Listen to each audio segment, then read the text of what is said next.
बिस्मिल्लाहिर्रहमानिर्रहीम अस्सलामु अलैकुम। कैसे हैं आप सब लोग? मैं उम्मीद करता हूँ आप सब लोग खैरियत से होंगे, ठीक ठाक होंगे। आज हम नावल मदारी की एक न्यू एपिसोड पढ़ेंगे। शुरू करते हैं नावल मदारी। वो बोले, वैन पर खूब याद आया, तुम ही लाए थे वो गाड़ी, इसका हिसाब किताब क्या है? वो मैं कर लूँगा हमदम साहब।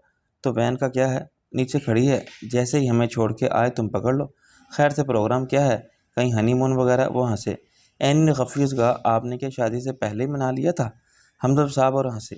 भाई सच पूछो तो हाँ, लेकिन जानते हैं ये लड़का हमारी तरह बेशर्म नहीं है। नीलम बोली, गाड़ी अभी हम सबको एयरपोर्ट छोड़ने जाएगी? वापसी मैं बता दूंगा कहाँ आ जाए। वैन हमें आ जाए, वैन वैन यहीं आ जाएगी, मैं आकर ले जाऊंगा। अकील ने कहा, मैंने अफसोस कि हमें कहीं और जाना है, वरना तुम्हारे साथ ही एयरपोर्ट जाते, तुम सी ऑफ करने। वो बोली, तुम अब मामलात को समेटो, फैलाओ मत, और वापस आने की सोचो, वरना वो दोनों आ जाएंगे और हाथ पकड़ के ले जाएंगे। एनी ने कहा, हाथ नहीं बाजी, कान पकड़ के। कान? एनी के जोर दे के कहा। नीलम अपनी यूनिट के साथ 3 बजे चली गई तो मैंने जिम्मी को फ़ोन किया, तुम कितने बजे तक आ रहे हो? मैं बस निकलता हूँ 10 मिनट में। मैंने कहा, यार ये है बड़ा गैर महफूज मामला, 3 लाख पाउंड कैश। वो बोला, अरे तुम बेफिक्र हो जाओ, जिम्मी होगा तुम्हारे साथ। मेरे दिल में तो आया कि कह दूं कि तुम खाक हिफाजत करोगे मेरी, जो खुद अपने लिए कुछ नहीं कर सकते, मगर मैं इसकी दिलाजारी से गुरेज किया। वो बदमाश था तो इसे नाश था, अपनी गुंडा फोर्स की ताकत पर। मैंने कहा, तुम किसी से जिक्र तो नहीं किया? तुम बेवकूफ़ समझते हो मुझे? वो बोला, मैं सिर्फ जोली के साथ आऊँगा, ऐसा महसूस होगा जैसे एक सोशल कॉल है। मैंने कहा, मैं अभी अकेला ही आ रहा हूँ। वो बोला, तुम कह रहे हो तो किसी सिक्योरिटी कंपनी से मुहाफिज मंगवा लो। मुझे लगा जैसे इस सवाल के पीछे कोई और मकसद है। वो मेरा नहीं, अपना इत्मीनान चाहता था कि अगर मुकाबला सिक्योरिटी गार्ड से हो तो वो भी चुन के सही लोग भेजे। मैंने कहा, कोई फ़ायदा नहीं, किसी को क्या मालूम कि हम लॉर्ड के महल से कैश लेकर निकले हैं, 3 लाख पाउंड। वो बोला, हाँ मैंने पक्का बंदोबस्त कर लिया है, हम वापसी में सीधे नार्टन बार आएंगे। यहाँ से एक सिक्योरिटी कंपनी वाले रोज़ कैश लेकर जाते हैं, मैंने इनसे ला कर लेकर रखे हैं, तुम भी बात कर लेना। 200 साल पुरानी कंपनी है, इनकी गुडविल भी आज तक हर्फ नहीं आया। मैंने कहा, ये तो बहुत अच्छा है, मेरी सारी फ़िक्र ख़त्म हो गई। लेकिन मुझे एक बात बताओ, क्या तुमने सारा माल इस लॉर्ड के हवाले कर दिया? हाँ। तुमने देखा था? मेरा मतलब था कि वो मुतमईन हो गया था, हर चीज़ पूरी थी। लॉर्ड यहूदी है, एक कील भी कम होती तो वो 1 पाउंड घटा देता, लेकिन स्टॉक बिल्कुल इन्वेंट्री के मुताबिक था। मैंने कहा, वहाँ तुम्हारा एक सिक्योरिटी गार्ड है, क्या तुमने लॉर्ड को कोई चाबी दी है? ये तुम क्यों पूछ रहे हो? वो शक्की लहजे में बोला। मैंने कहा, जाहिर है मैं भी इस डील में एक पार्टी हूँ, बेशक मैं अपना हिस्सा वसूल कर चुका हूँ। मेरा मतलब है आज कर लूँगा, लेकिन इससे मेरी जिम्मेदारी तो ख़त्म नहीं हो जाती ना। फ़र्ज़ करो लॉर्ड की नीयत ख़राब हो जाए। वो हंसा। कैसी बच्चों जैसी बातें करते हो, मेरा बंदोबस्त पक्का है। एक चाबी मेरे पास भी है और दोनों सिक्योरिटी गार्ड पाबंद हैं कि ताला हम दोनों की मौजूदगी में ही खोलेंगे, एक के लिए ना खोलें। मैंने तारीफ़ी अंदाज में कहा, तुम वाकई दूरअंदेश हो। वो खुश हुआ। ज़माना ही ऐसा है शाहजी कि जो एतबार करे वही मारा जाता है। मैंने अपने सिक्योरिटी गार्ड से कहा है कि कभी लॉर्ड अकेला आ जाए तो इसे डरा धमका के अंदर घुसने की कोशिश करे तो बेशक इसे शूट कर दे। मैंने कहा, और अगर उस सचमुच ऐसा हो गया तो मैं निपट लूँगा। मैंने कहा, ऐसी हिदायत लॉर्ड ने तुम्हारे लिए दी होगी। दरअसल पहले इसने कही ये बात मेरे सामने अपने गार्ड को हदायत दी, तो जवाब में मुझे भी कहना पड़ा। मैंने कहा, अगर खुद गार्ड्स अंदर जाना चाहें तो इनका अंदर क्या काम है? मैंने कहा, फ़र्ज़ करो खुदा न खास्ता आग ही लग जाए शॉर्ट सर्किट होने से। हाँ, इमरजेंसी के लिए इन दोनों के पास तीसरी चाबी है, लेकिन वो मुझे और लॉर्ड को बता के अंदर जा सकते हैं, या पुलिस को और फायर ब्रिगेड वालों को बुलाने के लिए मेरा आदमी बहुत तजर्बाकार और भरोसे का है। मतलब की बात मुझे मालूम हो गई थी। मैं फ़ोन रखने के बाद आकिल की पीठ पर ठोंकी। तुम्हारी सोच इतनी मुंतकी थी कि बिल्कुल सही साबित हुई। ये बात ऐनी भी तस्लीम करे तभी तो है ना। वो आ भर के बोला, ये तो मुझे बेवकूफ़ नंबर 1 समझती है।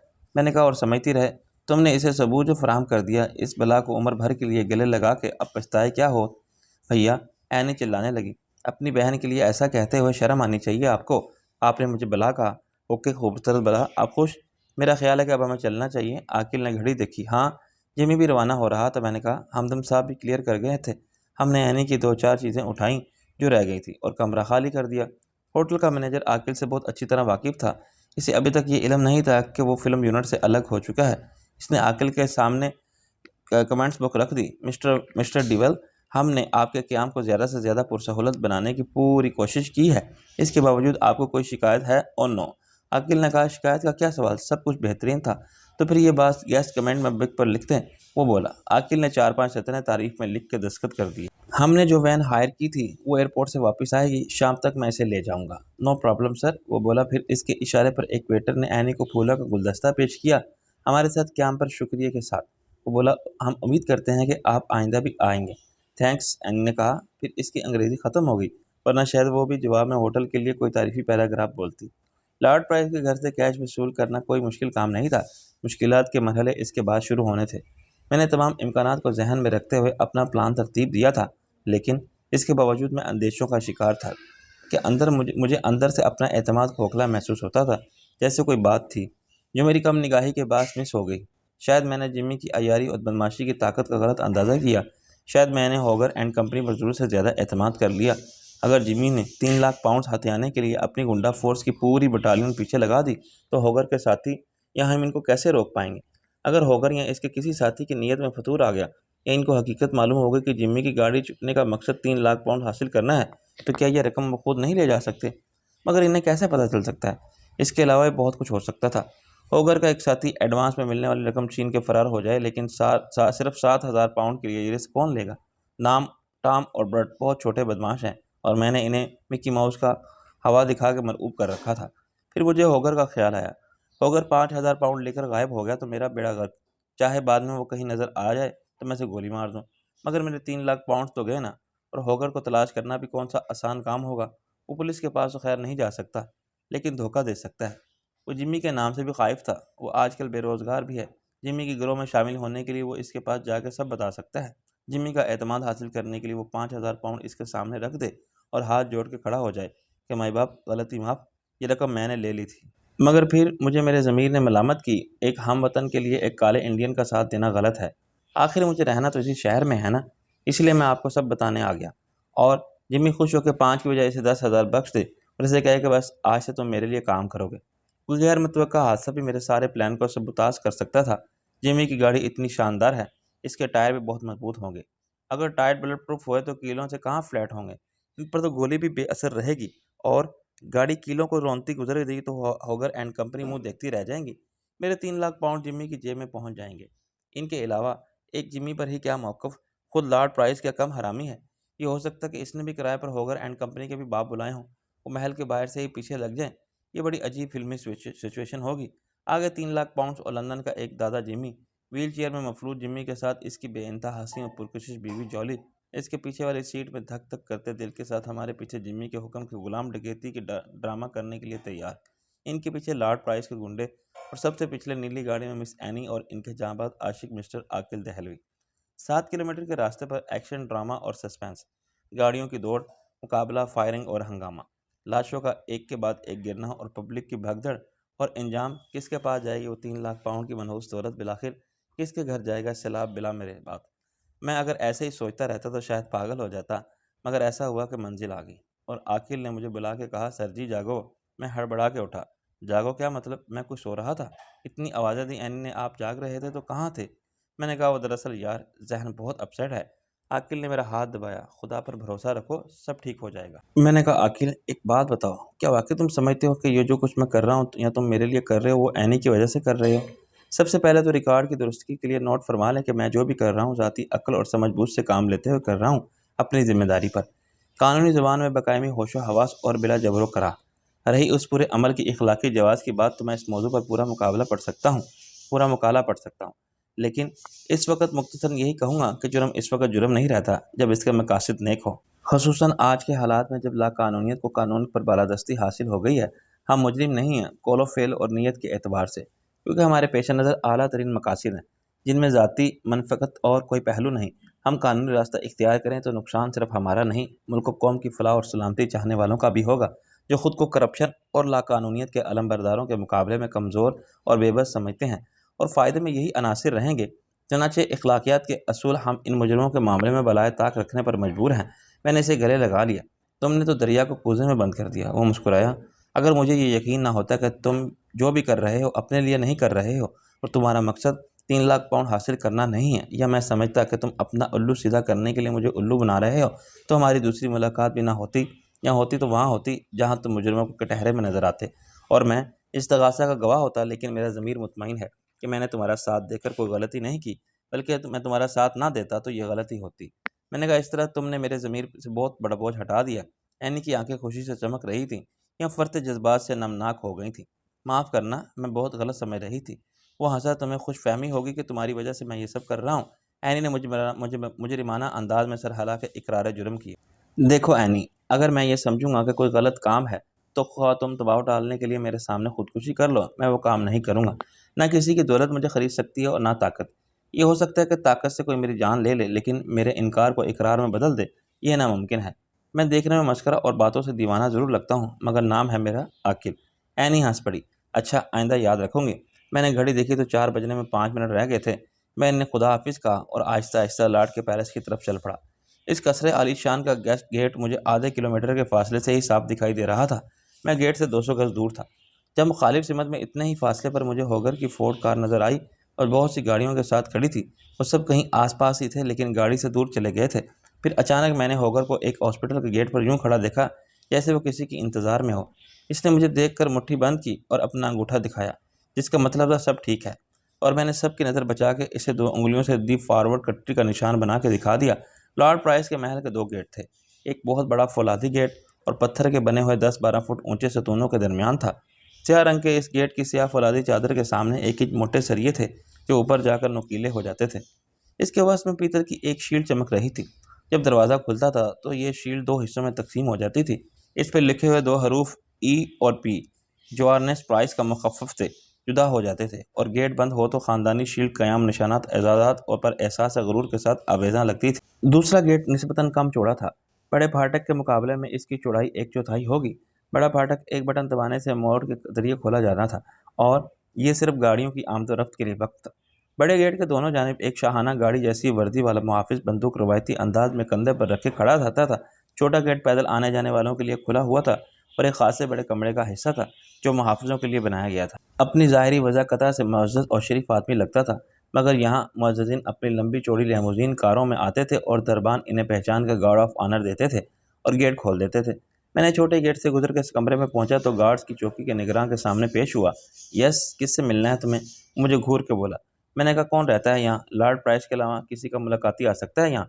इसने सर्द लहजे में कहा। यहाँ महल के अमले में 70 मुलाजिम हैं, इनके मिलने वाले भी आते हैं। लॉर्ड को बताओ कि शाह आलम है। इन अल्फाज का जादुई असर हुआ। वो एकदम खड़ा हो गया। तुम शाह आलम हो? तुमने पहले क्यों नहीं बताया? तुमने बताने का मौका कब दिया? वो मेरे साथ बाहर आया। लॉर्ड प्राइस आपका इंतज़ार कर रहे हैं।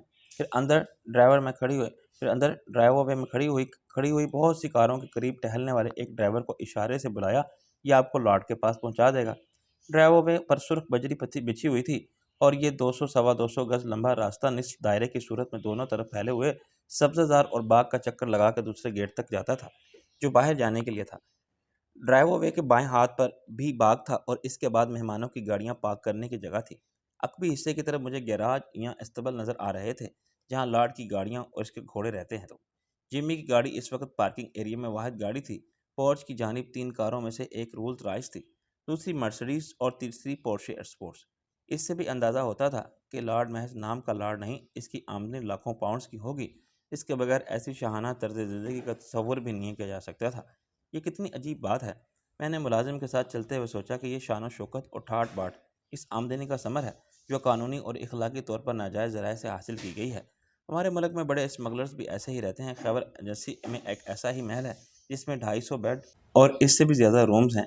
एक बार मैंने किसी अंग्रेज़ी अखबार में इसकी तस्वीर भी देखी थी और बहुत हैरान हुआ था कि गैर इलाके में ऐसा शाही महल किसने बनाया होगा।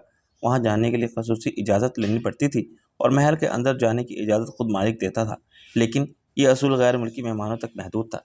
लॉर्ड प्राइस मेहमानों के कमरे में रवायती सर्द महरी के साथ मुझे खुशामदीद कहा। इस सर्द महरी एक लॉर्ड के मिजाज और माहौल की आयनादार थी और वक़ार की अलामत शुमार होती थी। इसने मुझसे हाथ भी यूं मिलाया जैसे अपना हाथ मुझे पेश करके मुझ पर कोई एहसान किया हो। एक बार फिर मुझे इसके पोर्शे स्पोर्ट से ज़्यादा शौक़ व शंक और चमक दमक रखने वाले नए मॉडल की बीवी का हाथ थाम के बोसा देना पड़ा, लेकिन इस बार मैंने इसे लबों से छूकर छोड़ देने की बजाय जज्बाती अंदाज में मजबूती से पकड़ा और बड़ी आवाज़ के साथ चूमा। लॉर्ड के माथे पर नापसंदीदगी के जज्बात का साया गहरा हो गया, लेकिन इसकी लेडी ने मेरी हरकत को एक दिल पजीर मुस्कुराहट से शर्फ़ कबूलियत अता किया। जिमी के साथ बैठी हुई जोली ने नज़र बचा के मुझे आंख मारी। तुमने कुछ देर कर दी, क्या किसी के साथ थे? मैंने कहा, हाँ, मैं तुम्हारे ख्यालों के साथ था। जिमी ने इस बेमौका मजाक को पसंद नहीं किया। बेहतर होगा अगर हम काम की बात शुरू कर दें। मैं बेतकल्लुफ़ी के साथ इस सोफ़े पर बैठ गया जिस पर जोली बैठी थी। क्या हर्ज है अगर पहले एक दौर काफ़ी का हो जाए? दरअसल मैं बहुत थका हुआ हूँ। लॉर्ड ने फिर बड़ा सा मुंह बनाया, मगर इसका मुंह अच्छा ही कब था। इसने एक बटन दबा के इंटरकॉम पर कॉफ़ी के लिए कहा। इंटरकॉम का कनेक्शन यकीनन महल के किचन से होगा। जिमी ने दस्तखतशुदा इन्वेंट्री निकाली। इस पर हमने दस्तखत कर दिए हैं, तुम भी कर दो। मैंने इन्वेंट्री ले ली। लॉर्ड प्राइस मुतमईन है? लॉर्ड ने कहा, मेरे इत्मीनान का सबूत मेरे दस्तखत है और ये रकम। मैंने इसके हाथ के इशारे के सिमत में देखा तो मुझे दीवार के साथ 2 सूटकेस खड़े नज़र आ रहे थे। इनमें यकीनन 3 लाख पाउंड की रकम नोटों की शक्ल में मौजूद थी। सूटकेस बिल्कुल नए और खासे कीमती थे। लॉर्ड ने बड़ी नखुवा से इशारा किया, ये है तुम्हारी रकम। मैंने इस खुद पसंद, मगरूर और खपती लॉर्ड को अना को ठेस पहुंचाने के लिए शक्की लहजे में पूछा, पूरी है? इसने खासा बुरा माना, तुम गिन सकते हो। मैंने कहा, हाँ, मैं लेन देन के मामले में किसी पर एतबार नहीं करता। जिमी ने कहा, क्या तुम पागल हो गए हो? 3 लाख पाउंड कौन गिनोगे? क्या तुम्हें अंदाज़ा नहीं है कि लॉर्ड प्राइस जैसा ख़ानदानी आदमी। मैंने इसकी बात काट दी। Business is business. खैर, गैर ख़ानदानी भी नहीं बने होंगे और मुझे बेईमान कोई नहीं कहता, क्योंकि मैंने किसी के एतमाद को एक पेंस की ठेस कभी नहीं पहुंचाई। लेकिन इसके बावजूद मैं क्लाइंट्स को मजबूर करता हूं कि वो हर मामला सामने ही तय कर ले। बात की कोई बात नहीं रहनी चाहिए। लॉर्ड ने बरहमी से कहा, ओके, तुम गिनो। जिमी ने कहा, आई एम सॉरी लॉर्ड प्राइस, पता नहीं आज मेरे दोस्त के दिमाग को क्या हो गया है। ऐसा इसने पहले कभी नहीं किया। मैंने कहा, चलो मैं तुम्हारी बात मान लेता हूँ, लेकिन ये रकम मैं ऐसे लेकर नहीं जाऊँगा। फिर कैसे लेके जाओगे? जिमी बोला। मैंने कहा, लॉर्ड, क्या आपके पास कोई बोरी होगी? बोरी? लॉर्ड ने यूँ कहा जैसे मैंने क्रॉकरी स्टोर में पूछ लिया हो, क्या थोड़ा मिलेगा? मैंने कहा, आम बोरी, आम सी बोरी।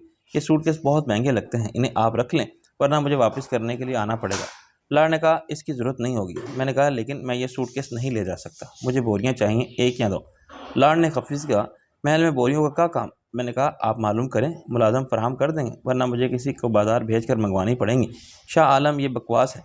जिमी की कुव्वत बर्दाश्त जवाब देगी। मैंने सख्त लहजा इख्तियार कर लिया, तुम्हें क्या परेशानी? आखिर मैं कोई रिस्क नहीं लेना चाहता। अगर तुम्हें देर हो रही है तो तुम जाओ। तो मेरे साथ चलना होगा। जिमी ने कहा, क्यों? इसके लिए कि तुम्हारा अकेले जाना गैर महफूज है। जिमी ने लहजा कदरे नरम किया। अपनी हिफाजत मैं खुद कर सकता हूँ, मैंने कहा। जिमी कुछ परेशान होने लगा, लेकिन मेरे ऑफिस में सिक्योरिटी एजेंसी वाले बैठे होंगे, मैंने इनसे तुम्हारे लिए एक लॉकर की बात कर ली है। मैंने कहा, ठीक है, लॉकर की चाबी मैं तुमसे ले लूंगा या सीधा एजेंसी पहुंच जाऊंगा। लॉर्ड इस बहस से सख्त बदमजा हो रहा था, मगर मैं जिमी के अज़ाइम का अंदाज़ा करना चाहता था और इसकी बरहमी से साफ पता चलता था कि मेरी अहमकाना महसूस होने वाली बातों से इसको अपनी प्लानिंग फेल होती नजर आ रही थी। शायद इसने अपने आदमियों से कह दिया होगा कि रकम 2 सूटकेसों में होगी, तुम वो छीन कर ले जाना। अगर वो रास्ते में कहीं गाड़ी रोकते तो सूटकेस ना पाके मायूस होते। इस वक्त जिम्मी इन्हें कैसे कहता कि उल्लू के पट्टो, सूटकेस नहीं, ये तो बोरी ले जाओ। ज़्यादा इम्कान इस बात का था कि इसने डकैती का ड्रामा रचाने के लिए अपने ऑफिस का स्टेज पसंद किया होगा। सिक्योरिटी कंपनी से लाकर लेने का तो महज बहाना था।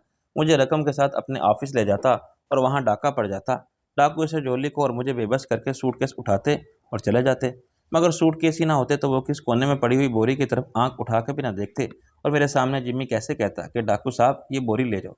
रफ्ता रफ्ता मुझे यकीन आ गया कि जिम्मी 3 लाख पाउंड हथियाने के लिए मुझे हर कीमत पर अपने साथ ले जाना चाहता है।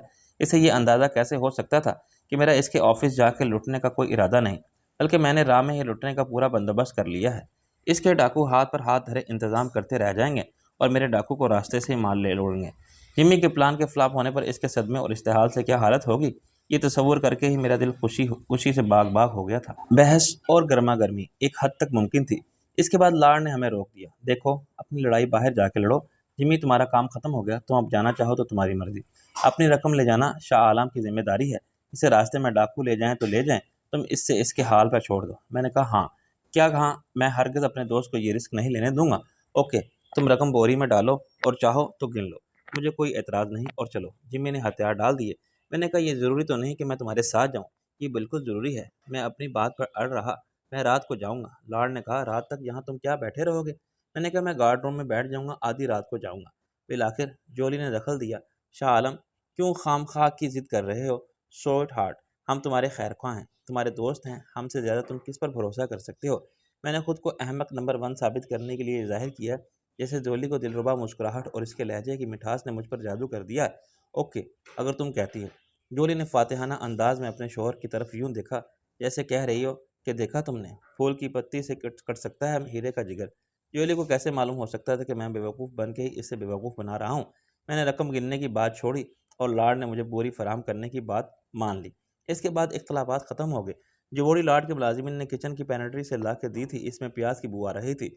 मैंने इसे अपने मजीद जाहिल होने का यूं सबूत दिया कि बोरी को झाड़ा। इसमें से प्याज के छिलके और कुछ कूड़ा कचरा ड्राइंग रूम के पेशो कीमत कालीन पर गिर पड़ा और मैंने सूटकेस उठा के कूड़ेदान की तरह बोरी में उलट दिए और नोटों की गड्डियां इसमें ऐसे भर गईं जैसे पहले प्याज भरे हुए थे। लॉर्ड ने जुबान से तो कुछ नहीं कहा, मगर अपनी सूरत के तासुरात और आंखों की जुबान में इसने मुझे वो सब गालियां दे डाली जो गोरे हाकिम इंडिया के वैश्विक गंवार काले गुलामों को बदतहजीबी के हर मुजाहरे पर देते थे, सिर्फ जोली थी जो मुझे अपनी प्यार भरी पुरफरेब मुस्कुराहट से नवाजती रही। और काफ़ी पीते हुए मौका मिलने पर इसने मुझे आंख भी मारी। वो औरत का पुराना हरबा मुझ पर आजमा रही थी और मैं ये जाहिर करने पर मजबूर था कि मुझे इसके जादू ने रेशमी ख़त्मी कर दिया था। मजाक मजाक में इससे इश्क लाने का खेल दिल लगी के सिवा कुछ नहीं था। मैं जानता था कि वो जिम्मी से कितनी मोहब्बत करती है। फिर आखिर रवानगी का वक्त आ गया। मैंने बोरी का मुंह बांधा और इसे अपने कंधे पर उठाने की कोशिश की। लाड़ ने ज़्यादा बुरा मुंह बनाया। ये तुम क्या कर रहे हो? आखिर नौकर किस लिए हैं? तुम छोड़ो। मैंने बोरी छोड़ दी। लाखों का मामला है लाड। क्या आपके नौकर इस हद तक एतमाद के काबिल हैं? वो सिर्फ ईमानदारी और खिदमत गुजारी जानते हैं, क्योंकि लॉर्ड प्राइस की फैमिली की खिदमत करते इनकी 2 नस्लें गुजर चुकी हैं। लॉर्ड ने कहा। एक बटन दबाया। एक नौकर साए की तरह पर्दे की ओर से निकल आया। इसने लॉर्ड के इशारे पर बोरी उठाई और जिम्मी की गाड़ी तक ले गया। तुम्हारी अपनी गाड़ी कहाँ है? जिम्मी ने पूछा। मैंने कहा मैं पैदल आया था और अब तुम्हारे साथ चलूंगा। जोरी ने कहा हाँ यही तय हुआ था। हस्ब तवक्का जोरी ने ड्राइविंग सीट संभाली और गाड़ी के महल वसी और आलीशान गेट से निकल कर सड़क पर आ गई। बाहर आते हुए मैंने बाएं जानिब देखा तो नीली गाड़ी कतार से निकल चुकी थी। दरमियानी फासले में मुझे 4 गाड़ियां नजर आईं। ये कहना मुश्किल था कि इनमें से कौन सी जिम्मी की गाड़ी का ताकुब कर रही थी। जिम्मी बाहर आते ही पलट कर मुझ पर बरस पड़ा। ये क्या बेवकूफ़ी की तुमने? वो सूटकेस लाने में क्या नुकसान था? वो 400 पाउंड के सूटकेस तुमने तो नहीं खरीदे थे ना, और ना इनकी कीमत लाड़ ने वाजिया की थी। मैंने बुरा माने बगैर सरगोशी में कहा। जिम्मी, मामले की नज़ाकत को समझने की कोशिश करो। 3 लाख पाउंड कम नहीं होते। इतनी रकम के लिए किसी खानदानी बेईमान और चोर का ईमान भी ख़राब हो सकता है। तुम लाड़ को बेईमान चोर कह रहे हो? हाँ, चोर को चोर ना कहूँ तो और क्या कहूँ। इसने जाली नवाजात भी खरीदे हैं और ये चोरी का माल है, वो जानता है। लेकिन इसे वो जैनवन माल कहकर कई गुना कीमत वसूल करेगा। अपने नाम की साख पर हल्फिया झूठ बोलेगा। ऐसे शख्स से क्या बई था कि इसने एक हाथ से रकम देने और दूसरे से वापस लेने का बंदोबस्त भी कर लिया हो। What nonsense. मैंने कहा। जोली स्वीट हार्ट, ज़रा बैक व्यू मिरर में देख के बताओ कि कोई गाड़ी जिसमें डाकू हमारा ताकुब न कर रहे हों पहुँच पड़ी। मैं कैसे पहचानूं? डाकू की क्या कोई यूनिफॉर्म होती है? पीछे तो 10 गाड़ियां आ रही हैं। मैंने कहा। जिम्मी, इनमें एक लॉर्ड की हो सकती है। मेरा मतलब है हुक्म के इन गुलामों की जो ये रकम हमसे छीन कर ले जाएं। तुम पागल हो गए हो? जिम्मी बोला। नहीं दोस्त, ऐसा होना ऐन मुमकिन है। इसने 10-20 हज़ार पाउंड देकर गुंडे किराए पर हासिल किए हों और इनसे कहा हो कि तुम्हारी गाड़ी कहीं रोक के 2 सूट केस निकालें और महल में पहुंचा दें। मैं ऐसे गुंडों से निमटने के लिए तैयार हूँ, जिम्मी ने कहा। मैंने कहा तैयार तो मैं भी हूँ, लेकिन जिम्मी, क्या हम तीनों बल्कि चारों के सिवा कोई जानता है? मेरी बात पूरी होने से पहले ही वो बोला। नो। हाँ, तुमने किसी को बताया हो तो मैं नहीं कह सकता। चोरी ने कहा। खुदा के लिए तुम दोनों ईजी हो जाओ, रास्ते में कुछ होने वाला नहीं है। Everything is okay. दुनिया अपने मामूल के मुताबिक चल रही थी। आगे पीछे कहीं भी कुछ नहीं है जिस पर शक किया जाए। मैंने पलट के देखा और कहा। You are right sweet heart. Jimmy बोला। ये बार बार स्वीट हार्ट कहना बंद करो जोली। पहले इसने कहा था, मैं जाहिर किया जैसे मैं दब गया हूँ। जोली ने कहा। जिम्मी, तुम बहुत टेंस हो। अच्छी तरह मालूम है तुम्हें कि शाह आलम को आदत है मुझसे मजाक छेड़छाड़ करने की, वरना वो भी जानता है मैं तुमसे कितनी मोहब्बत करती हूँ। कोई गलत फहमी नहीं है ऐसे। जिम्मी मुस्कुराने लगा। शाह आलम अज बास्टर्ड नंबर 1। नीली गाड़ी बहुत एहतियात के साथ फासला रखते हुए पीछे पीछे आ रही थी। इसे दूसरी गाड़ियों से अलग करके देखना जोली के लिए मुमकिन नहीं था। इसके लिए वो सड़क पर रवां बहुत सी गाड़ियों में से एक थी। लॉर्ड के रवैये को मैंने बहुत गौर से जज किया था और इस नतीजे पर पहुंचा था कि इसकी नीयत में कोई फतूर नहीं। वो 3 लाख पाउंड एक हाथ से देकर दूसरे हाथ से वापस लेने का कोई इरादा नहीं रखता था। चुनाचे अब सवाल सिर्फ एक था कि क्या जिम्मी के गुंडे हमारे ताक़ुब में होंगे, और इसका जवाब भी नफ़ी में था। जिम्मी का प्रोग्राम अपने ऑफिस में मुझे कंगाल करने का था। जैसा ड्रामा मैंने प्लान किया था वैसे ही जिम्मी ने प्लान कर रखा होगा। दोनों का स्क्रिप्ट एक था और किसी हद तक किरदार और वाकयात भी एक ही थे। सिर्फ डाकू का रोल करने वाले एक्टर मुख्तलिफ थे। मैंने ये रोल होगर एंड कंपनी को दिया था और जिम्मी ने शायद अपने नमक ख्वारों को। मुझे सड़क पर नॉकआउट होना था और जिम्मी को जोली के साथ अपने ऑफिस में। लेकिन कामयाब मेरा ड्रामा हो सकता था क्योंकि वो पहले पेश किया जा रहा था। जिम्मी के ड्रामे को पेश करने की नौबत ही नहीं आ रही थी।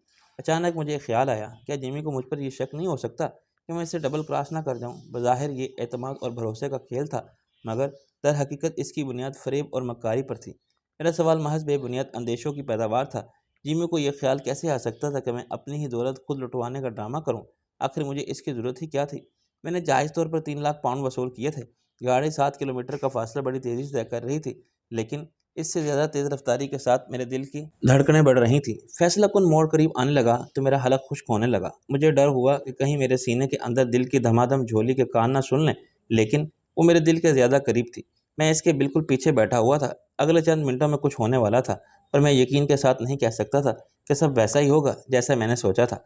एक साथ सैकड़ों हार्ट फेल करने वाले अंदेशों में मुझे परजलगार की सबसे खौफनाक ख्याल एक अजसहे की तरह फनकारता आज के शाह आलम अग होगर अगर होगर ने और इसके साथियों ने तुम्हारे प्लान के बरक्स कोई प्लान बना लिया तो नॉकआउट करके 3 लाख ले जाएंगे। और ये भी बाइद अज़म इम्कान नहीं कि तुम्हारी आंख फिर खुले तो कब्र में मुनकर नकीर अपना सवालनामा लिए मौजूद हों। वो मोड़ अचानक आ गया। मेरी आंखों के सामने लम्हा भर के लिए अंधेरा आया। फिर मैंने सर को झटका और ख़ुद को बदतरीन सूरत हाल के लिए तैयार किया। नहीं, मैं होगर को तयशुदा प्लान से इनहराफ नहीं करने दूंगा। मैं इसकी ऐसी तैसी कर दूंगा। वो मेरे माल की तरफ बुरी नज़र से देखे तो सही और मुझे फोत करने की कोशिश करके अपना इंजाम देखे। यकलख्त गाड़ी ने एक झटका लिया और पीछे पहिए से गड़गड़ कर आवाज़ आने लगी। गाड़ी लंगड़ा कर चलने लगी। शट अप जोली, जोली ने झिल्ला के कहा। जिम्मी ने गुस्से से कहा, टायर फ्लैट हो गया, आखिर कैसे? जोली ने भी चिल्ला के जवाब दिया, मैंने किया है जादू से, टायर कैसे फ्लैट होता है। Okay okay, take it easy, बदल दो टायर। जिम्मी का लहजा नरम पड़ गया। जोली गाड़ी को एक साइड पर रोक के उतरी। ओ गॉड, जिम्मी ने पुरतशवीश अंदाज में पूछा, क्या हुआ? वो बोली, उतरते हुए मेरे शाने में झटका आ गया। मैं समझ गया कि ये महज नखरा है। तुमको फिक्र करने की क्या ज़रूरत है? टायर में बदलता हूँ, मैंने नीचे उतर के कहा। जहाँ गाड़ी रोकी गई थी इससे 100 गज पीछे एक मोड़ था। दूसरा मोड़ 100 गज आगे था। 200 गज में 2 मोड़ काटने वाले बहुत मोहतात थे। वो एक मोड़ काट के सीधा सामने दूसरे मोड़ की तरफ देखते थे, लेकिन दरमियानी फासले में गाड़ी की रफ्तार बढ़ाना ज़रूरी हो जाता था।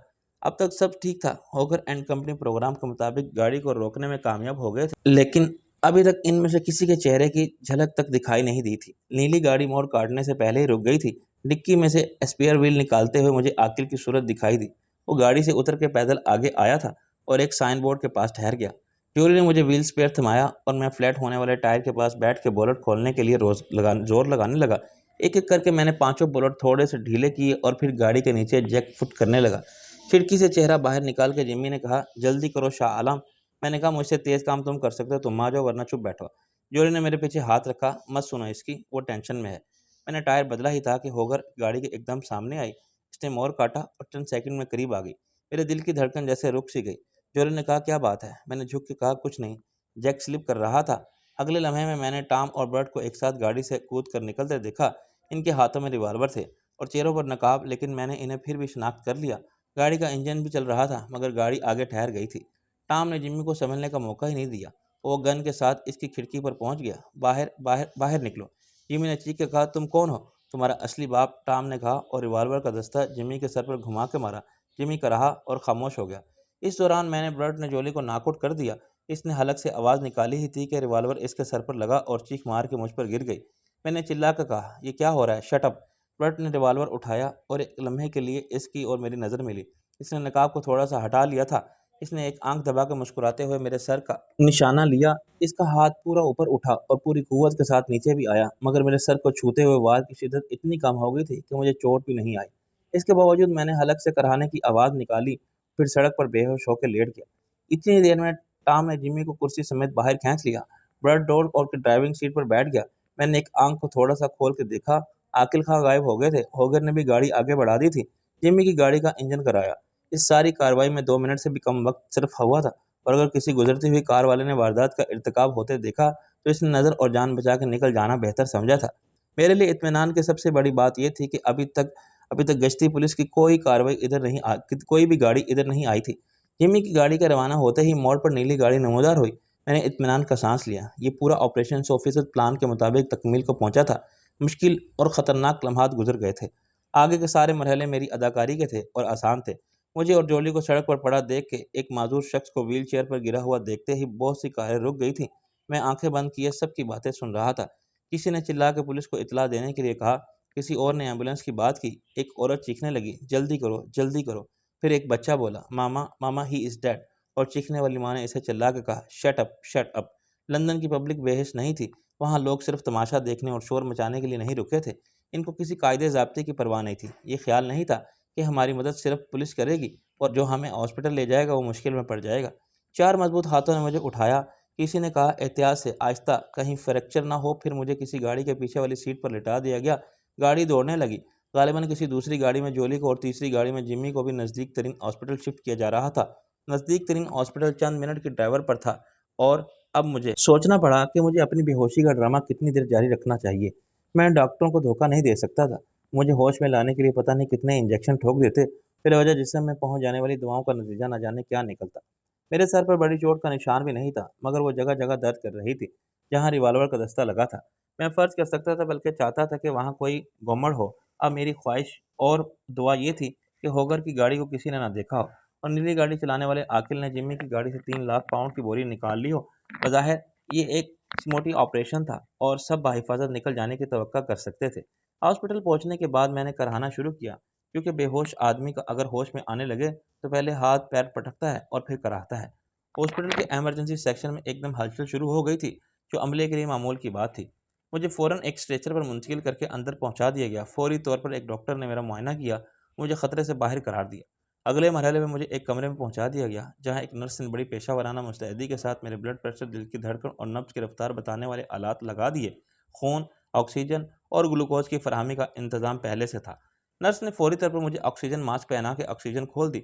फिर मेरे बाजू में एक सुई सी चुभोई। मैं समझ गया कि ये इंजेक्शन या ड्रिप लगाने का इंतज़ाम है। मैंने अब कराहने के साथ हिकला के बोलना भी शुरू कर दिया। डॉक्टर ने कहा, यह होश में आ रहा है। नर्स ने कहा, फिर क्या करूं, इंजेक्शन दूं या नहीं? इंजेक्शन दे दो, डॉक्टर ने फैसला किया। ये सख्त टेंस और नर्वस होगा, थोड़ा सा रिलैक्स कर ले।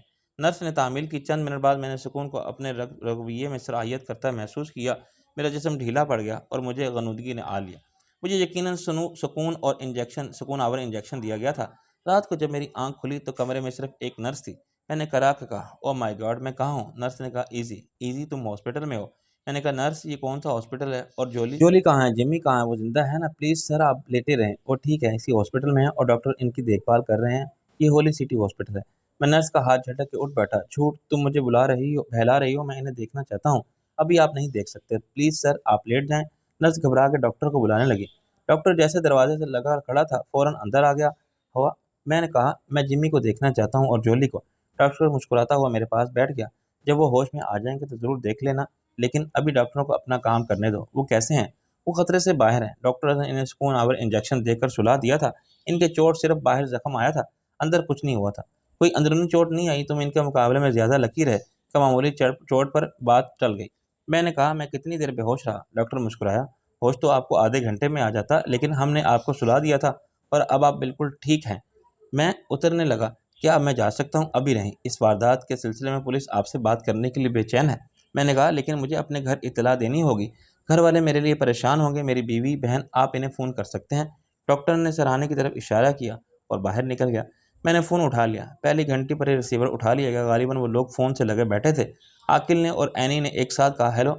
मैंने करा कहा, हेलो, मैं शाह आलम बोल रहा हूँ। आकिल ज़ोर से हंसा। कहाँ है? आलम बाला से। एनी भी हंसी। असल शाह आलम तो वहीं से बोल सकता है। मैंने कहा, मैं होली सिटी हॉस्पिटल में हूँ। वो चिल्लाए, मुबारक हो। मैंने कहा, मैं एक वारदात में ज़ख्मी हो गया था। वो फिर चिल्लाए, मज़ीद मुबारक हो। मैंने कहा, तुम तो खैरियत से हो ना? वो काम ठीक हो गया? इन्होंने तीसरी बार चिल्ला के कहा, मुबारक हो, और कहका मार के हंसे। मैंने कहा, खुदा के लिए सीरियस हो जाओ, मैं ज़्यादा लंबी बात नहीं कर सकता। डॉक्टर बाहर गया है, अभी पुलिस अंदर आ जाएगी। वो यकीनन हैंड फ्री फ़ोन पर बैठे थे और एक साथ बोल रहे थे। इनमें दोनों की आवाज़ें ऐसे ही सुन रहा था जैसे वो मेरी सुन रहे होंगे। इनका मिशन कामयाब रहा। इसका इजहार इनकी बेसाख्ता हंसी और लहजे की शौक़ी से होता था। आकिल बोला, हम अभी पहुँचे हैं आधे घंटे में। एनी बोली, इन दोनों का क्या हाल है? मैंने कहा, वो अभी तक बेहोश हैं, और फ़ोन बंद कर दिया। क्योंकि डॉक्टर के साथ सादा कपड़ों में दो पुलिस वाले अंदर आ गए थे। वो दोनों एक जैसे ग्रे सूट में थे और अपने हुलिये से फिल्मी किस्म के सुराग रसां लगते थे। इनमें से एक ने अपना तारुफ कराया, मैं सार्जेंट ओमर हूँ और ये सुराग रसां फास्ट। हमारा ताल्लुक लंदन मेट्रो पुलिस से है। मैंने अपना तारुफ कराया। इसके बाद सवाल जवाब का एक लंबा सिलसिला शुरू हुआ। इन्होंने दस्तूर के मुताबिक मुझे बता दिया था कि मेरे कानूनी हकूक़ क्या हैं, मगर मुझे वारदात के बारे में बताने के लिए किसी वकील की मामला दरकार न थी। 3 लाख पाउंड बहुत बड़ी रकम होती है मिस्टर आलम। क्या आपको अपनी हिफाजत का बहुत इंतज़ाम नहीं करना चाहिए था? होमर बोला। मुझे यकीन था कि इस डील के बारे में किसी को भी मालूम नहीं। अगर मुझे ज़रा भी शक होता तो मैं पुलिस से या किसी और से सिक्योरिटी मांग लेता। क्या आप अब किसी पर शक करते हैं? मैंने कहा, अभी मैं किसी नतीजे पर नहीं पहुंचा। गालिबन खेती की आम वारदात है। किसी को इसकी खबर मिल गई थी, और ये खबर कहाँ से मिली होगी मैं कुछ नहीं कह सकता। मुमकिन है बेएहतियाती में लॉर्ड प्राइस ने किसी से कुछ कह दिया हो, या नाटन बांध के मिस्टर जेम्स बॉन्ड के मुंह से कोई बात निकल गई हो। मतलब ये कि आपने कोई गलती नहीं की। फास्ट बोला। नो, मैंने किसी के सामने ऐसी कोई बात नहीं की। क्या हमला आवर लॉर्ड प्राइस के घर से ताकुब कर रहे थे? मैंने कहा, मैं नहीं कह सकता। क्या वो जिम्मी की गाड़ी पहचानते हैं? होमर बोला। मैंने कहा, मैं क्या कह सकता हूँ? मुझसे नवाजरात के बारे में पूछते रहे, मेरे बारे में सवालात करते रहे। इन्होंने मेरा शनाख्ती कार्ड और डिप्लोमेटिक पासपोर्ट भी देखा और मेरे कारोबार के बारे में पूछा। ये पूछा कि मैं क्या आर्ट एंड एंटीक्स डीलर हूँ? क्या मेरे पास इस कारोबार का कोई लाइसेंस है? मैंने वही बताया जो सच था। मुझे मालूम था कि वो जिम्मी और जोरी से भी सवालात करेंगे और हमारे बयान में कोई फ़र्क होगा तो वजाहत मुश्किल हो जाएगी। मैंने इन्हें मुख्तसरन अपने सियासी बैकग्राउंड के बारे में बताया और कारोबारी मामलात के बारे में भी। वो सब कुछ नोट करते रहे। क्या आपने हमला आवरों को देखा था? उमर बोला। देखा था, लेकिन इनके चेहरे पर नकाब थे। मैं इनका कदो कामत जरूर बता सकता हूँ। वो दो थे, दरमियाना कद, भारी किस्म, और इन्होंने एक जैसी वर्दी पहन रखी थी। मेरे लिए दोबारा इनको शनाख्त करना नामुमकिन होगा। आपने इन्हें किसी गाड़ी से उतरते देखा था? मैंने नफ़ी में सर हिलाया। वो अचानक मेरे सर पर आ गया और इसने रिवाल्वर का दस्ता मार के मुझे नॉकआउट कर दिया। इससे पहले वो जोली को नॉकआउट कर चुका था और शायद जिमी को भी वो गाड़ी लेके ले गए थे। होमर ने इकरार में सर हिलाया। लेकिन गाड़ी का 1 किलोमीटर के फासले पर छोड़ दी गई। इनका मकसद सिर्फ रकम हासिल करना था। फिर वो किसी गाड़ी में निकल गए, गालिबन इस गाड़ी में जिसमें वो आए होंगे। मैंने कहा, क्या किसी ने इन किसकी गाड़ी को नहीं देखा? फास्ट नफी सर हिलाया। यही तो हैरानी की बात है। जिम्मी की गाड़ी अब पुलिस की तहवील में है। हम इस पर से फिंगरप्रिंट्स ले रहे हैं और इनका मुआवजा क्रिमिनल फाइल से करेंगे। ये हो सकता है कि फिंगरप्रिंट से मुजरिम पकड़े जाएं। हमारे रिकॉर्ड पर लाखों प्रिंट्स हैं। ये बड़ी मुनज़्ज़म वारदात थी मिस्टर आलम, जो बगैर मुखबरी के नहीं हो सकती थी। होमर बोला। अभी पुलिस मेरा बयान ले रही थी कि आकिल और एनी पहुंच गए और एनी ने बड़ी अच्छी अदाकारी का मुजाहरा किया। इसके दिल में तो लड्डू फूट रहे होंगे कि मगर पुलिस के सामने मुझसे चीख मार के और लिपट के आंसू बहाने में कामयाब हो गई। खुद आकिल ने बड़ी परेशानी और तशवीश का इजहार किया जब मैंने इनका तारुफ कराया, तो पुलिस ने रस्मी तौर पर इनसे भी कुछ सवालात किए। फिर वह इखलाकर मुझे यकीन दिला के चले गए कि वारदात में मुलव्वस अफराद ज़रूर पकड़े जाएंगे और इस मुझे 3 लाख पाउंड वापस मिलने की पूरी उम्मीद रखनी चाहिए। ताहम इसे इन्होंने मेरी बहुत बड़ी गलती करार दिया कि मैंने सिक्योरिटी का मुनासिब बंदोबस्त नहीं किया और रकम की इंश्योरेंस तक नहीं ली, वरना इंश्योरेंस कंपनी खुद मुझे तहफ़्फ़ुज़ फराहम करती। जब पुलिस चली गई तो एनी ने एक और चीख मारी, जो पहली चीख के बरअक्स खुशी के जज्बात से भरपूर थी। सब ठीक रहा भैया। मैंने दांत पीस के कहा, भैया की बच्ची, ये हॉस्पिटल है, अभी कोई आगा तो देख लेगा। ये हंसता हुआ नूरानी चेहरा। आकिल बोला, रकम बिल्कुल महफूज है। मैंने इसे 2 सूटकेसों में भर दिया था। सूटकेस वैन में रखे हैं। और वैन कहाँ है? वैन एक गोदाम के अहाते में खड़ी है, बिल्कुल महफूज। एनी ने कहा, हमने इसका हुलिया बदल दिया था, ऐसे स्टिकर लगाए हैं, कलर स्कीम भी बदल गई है, और ये काम हमने ऐसे किया था कि किसी ने भी नहीं देखा। आकिल ने वो जगह देखी थी। मैंने ताला खोल दिया। एनी बहुत खुश जोश में थी। मैंने कहा, आहिस्ता बोल, इन लोगों को बाकी पैसे दिए थे? हाँ, मैंने दे दिए थे। आकिल बोल, किसी ने इन्हें देखा तो नहीं? ऐश ने पूरा यकीन था कि कोई गड़बड़ नहीं हुई। 10 मिनट बाद वो जिम्मी की गाड़ी को छोड़ के भाग गए थे। मैंने 1 किलोमीटर के फासले पर इनका रास्ता रोक लिया था। इन्होंने कुछ देखा तो नहीं था? मेरा मतलब है बोरी में? नहीं, इतनी मोहलत ही कहाँ मिली इन्हें। खुद मैं कोई सूटकेस देख रहा था, मगर गाड़ी में तो सिर्फ एक बोरी। हाथ से टटोला तो अंदर नोट महसूस हुए। मैंने इसे उठा के अपनी गाड़ी में डाला और हम भाग गए। तुम्हारी गाड़ी इस वक्त कहाँ है? नीली वाली? वो मैंने वापस कर दिया कैन को। वो बोला, बहुत अच्छा किया। लेकिन आकिल खां, ये सारे अखराजात कैसे पूरे हो रहे हैं? 7,000 पाउंड जो तुमने होगर एंड कंपनी को दिए? वो सर खुजा के बोला, सच्ची बात है, मेरे पास तो थे नहीं, मैंने उधार लिए किसी से। मैंने एनी की तरफ देखा, और किसी के पास इतनी बड़ी रकम कहाँ से आई? वो बोली, 2,000 इन्होंने दिए अपने पास से, 5,000 मैंने दिए। नीलमबाजी जाते वक्त 24,000 पाउंड ज़बरदस्ती दे गई थी कि रख लो, काम आएंगे। इनके पास ट्रैवलर चेक थे जो इस्तेमाल नहीं हुए थे, वो कैश करा लिए थे। मैंने कहा, रोशनी क्यों नहीं आई? आखिर वो बीवी है मेरी, कम से कम दुनिया के लिए, इसे दुनिया को दिखाने के लिए मेरे पास होना चाहिए। वो ज़रूर आती हमारे साथ, लेकिन सुबह से इसकी माँ की तबीयत ख़राब है। खांसी बुखार पहले से था, आज डायरिया हो गया। वो डॉक्टर का इंतज़ार कर रही थी। जब मैंने फ़ोन किया तो वो कहाँ थी? दूसरे कमरे में अपनी माँ के पास। इसने कुछ नहीं सुना, लेकिन बाद में हमने बता दिया। क्या बता दिया? आकिल बोला, बस इतना ही बताया कि शाह आलम किसी दोस्त के साथ गाड़ी में कहीं जा रहे थे। रास्ते में गुंडों ने गाड़ी छीन ली। हॉस्पिटल से फ़ोन आया, जिसकी गाड़ी थी वो इसकी बीवी भी ज़ख्मी हुए, लेकिन मामूली चोटें हैं। एनी ने कहा, वो बहुत परेशान हुई थी, लेकिन हमने तसल्ली दी, इससे कह के तुम ठहरो माँ के पास, इन्हें तुम्हारी ज़्यादा ज़रूरत है। इसी वक्त रोशनी अंदर आ गई। इसकी सूरत पर बरस रही थी। वो सीधी मेरे तरफ आई। कैसे हो तुम? मैंने मुस्कुरा के कहा, देख लो, बिल्कुल ठीक ठाक, हट्टा कट्टा बैठा हूँ। इसने मेरे चेहरे को हाथों और पैरों को छू के देखा। सच कह रहे हो? मैंने कहा, बाबा, मुझ पर एतबार नहीं तो डॉक्टरों से पूछ लो। आखिर क्या ज़रूरत थी तुम्हें इनसे लड़ने की? गाड़ी कौन सी तुम्हारी थी? ऐसे लोग बिल्कुल लिहाज नहीं करते। खुदा ना खास्ता कुछ हो जाता तुम्हें फिर? मैंने कहा, बैठ जाओ आराम से और मुझे बताओ, माँ कैसी है? तुम इसे अकेला छोड़ के क्यों आई हो? मैंने एक नर्स बुला ली थी, डॉक्टर देख गया है। वो कुर्सी पर बैठ गई। आकिल ने घड़ी देखी। मेरे लिए क्या हुक्म है? मैंने कहा, तुम दोनों जाओ 8:30 बजे। रोशनी, तुम भी? नहीं, मैं कहीं नहीं जाऊंगी। वो ज़िद्दी लहजे में बोली। आखिर ये सब क्या हो रहा है? तुम मुझे कुछ बताते क्यों नहीं? क्या तुमको भरोसा नहीं है मुझ पर? बीवी ना सही, दोस्त समझ के मुझे भी शरीक कर लो अपने राज में। मैं किसी को कुछ नहीं बताऊंगी। मेरा है कौन जिसे मैं बताने जाऊं? वो सख्त नर्वस थी और बोलते बोलते रोने लगी। मैंने कहा, रोशनी, प्लीज़ खुद को संभालो, ऐसी कोई बात नहीं। बात कैसे नहीं? ये गैरियत का सलूक किसके लिए है? आखिर मेरे साथ। मैं सबके दरमियान सबसे अलग हूँ, मेरी कोई हैसियत नहीं। माँ की बीमारी, इसके असाब पर पहले ही कम दबाव ना था कि मेरे हॉस्पिटल पहुंचने की खबर ने इसका बिल्कुल ही नर्वस ब्रेकडाउन कर दिया। वो दिल की बात को जुबान पर आने से ना रोक सकी।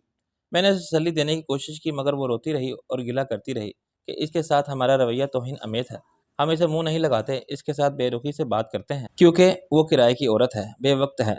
मैंने बड़ी मुश्किल से इसे खामोश किया। वो अपनी जज्बाती हिस्ट्रिया में बिल्कुल बरहक थी। हमारा सलूक इसके साथ अपनों जैसा बहरहाल नहीं था, लेकिन वो हम सब के साथ बड़ी अपनाइयत से पेश आती थी और मेरे लिए बहुत परेशान रहती थी। जानते बूझते भी इससे दूर रहता था ताकि मेरे और इसके दरमियान किसी किस्म का जज्बाती रिश्ता ना कायम होने पाए। लेकिन इस वक्त ज़रूरी हो गया कि मैं इसके आंसू पोंछूं और इसे गले लगा के प्यार करूं। ये जिस्मानी कुर्बत एक अखलाकी जवाब रखती थी। इसकी जगह कोई भी औरत होती, मैं मोहब्बत और कुर्बत का एहसास दिलाए बगैर इसके जज्बाती आतिशफ़शा की आग को ठंडा नहीं कर सकता था। एक डॉक्टर और एक नर्स अंदर आए तो रोशनी ने खुद को समेटा और संभल कर बैठ गई। मेरे साथ रहते हुए इसने लंदन का पहनावा छोड़ दिया था और दोबारा अपने मखसूस पाकिस्तानी लिबास यानी शलवार कमीज़ में और दुपट्टे पर आ गई थी। डॉक्टर ने मेरा सरसरी चेकअप किया और फिर रोशनी की तरफ देखा। क्या यह खातून तुम्हारी वजह से रो रही है? मैंने कहा, मैं इसका इकलौता शोहर जो हूँ। लेकिन फ़िक्र की कोई बात ही नहीं, हम तुम्हें अभी घर जाने की इजाज़त दे सकते हैं। लेकिन सर की चोट है, 10-12 घंटे तक तुम्हें ऑब्जर्वेशन में रखना पड़ेगा। मैंने कहा, मेरे दोस्त कैसे हैं? वो बोला, खातून जल्दी होश में आ गई थी और वो भी ज़िद कर रही थी कि इन्हें शोहर को देखने की इजाज़त दी जाए। शोहर साहब अभी होश में आए हैं और पूरे हॉस्पिटल से भरम है कि इनको ज़बरदस्ती लिटा रखा है। मैंने कहा, क्या मैं इन्हें देख सकता हूँ? ऑफ़ कोर्स, लेकिन इस आदमी का ये हाल है कि वो सबको काटने के लिए दौड़ता है और सख्त मुस्तहिल है। इसने पुलिस को भी बहुत बुरा भला कहा और बड़ी मुश्किल से इनके सवालों के जवाब दिए। जवाब में आधे से ज़्यादा गालियाँ थीं। डॉक्टर बोला और नर्स को कुछ हदायत देकर रुखसत हो गया। जब नर्स जाने लगी तो मैंने पूछा, क्या रात भर ड्यूटी पर यही स्टाफ होगा? नर्स ने घड़ी देखी, नहीं, ये शिफ्ट 11 बजे बदल जाएगी। रात की ड्यूटी देने वाले डॉक्टर्स और नर्सें आ जाएंगे। 9 बजे के बाद किसी को भी मरीजों से मुलाकात की इजाज़त नहीं होती। मैंने कहा, क्या मेरे पास कोई नहीं रहेगा? इसने नफ़ी में सर हिलाया। आपको अटेंड करने के लिए हॉस्पिटल का अमला जो है। मैंने ऐनी से कहा, वो रोशनी के साथ जाए। तुमने सुन लिया कि यहाँ कोई नहीं रुक सकता। 9 भी बजने ही वाले हैं कि कल मैं घर आ जाऊँगा। सुबह किसी को हॉस्पिटल आने की ज़रूरत नहीं। आखिर तुम ठहरो, मुझे कुछ बात करनी है तुमसे। ऐनी ने मेरी आँख का इशारा समझ लिया और मेरी बात मान ली। इम्कानात का एक और मस्बत पहलू सामने आया था और मैं इस सूरत हाल से पूरा फ़ायदा उठाना चाहता था। मैंने कहा, आकिल, मुझे नक्शे की मदद से समझाओ कि वैन कहाँ खड़ी है। इसने हैरान होकर कहा, नक्शा तो खैर मैं कागज़ पर बना सकता हूँ, लेकिन कुछ नहीं, तुम मुझे जगह बताओ। Yes boss. वो बोला, एक और कागज़ पर लकीरें बना के मुझे रास्ता समझाने लगा। लंदन इसका भी देखा हुआ था और मेरा भी, मगर ना वो दावा कर सकता था कि वो किसी रहनुमाई के बगैर हर जगह पहुँच सकता था, ना मैं। असल बात ये थी कि लंदन में हर जगह रोड मैप लगे थे। इसमें आपको देख सकते हैं कि इस वक्त आप कहाँ खड़े हैं और जहाँ आपको जाना है वो जगह कितनी दूर है। दूसरा तरीका ये था कि आप टैक्सी में बैठ जाएं और ड्राइवर को बता दें, लेकिन इससे भी आसान तीसरा तरीका किसी आवाम दोस्त बॉबी यानी पुलिस मैन से रास्ता पूछना था। अगर आप इसकी बात समझने में बिल्कुल ही फातरुल अकल होने का सबूत दें तो ये भी मुमकिन है वो खुद आपको इस जगह छोड़ आए। मैंने कहा, आखिर 9 बजे जाके तुम 11 बजे वापस आओगे, मगर कैसे? हॉस्पिटल वाले मुझे अंदर कहाँ आने देंगे? बेटे, जहाँ चाह है वहाँ राह है। जायज़ तरीका इख्तियार करो, नाजायज़, मगर 11 बजे तुमको यहाँ होना चाहिए। एक कायम मकाम सुसर मोहतरम की हैसियत से इसे तुम मेरा हुक्म समझो। इसने एक आ भरी। ये एक शरीफुन-नफ़स होने वाले दामाद का जज़्बाती एहसाल है, ब्लैकमेलिंग है। मैंने इसे डाँटा।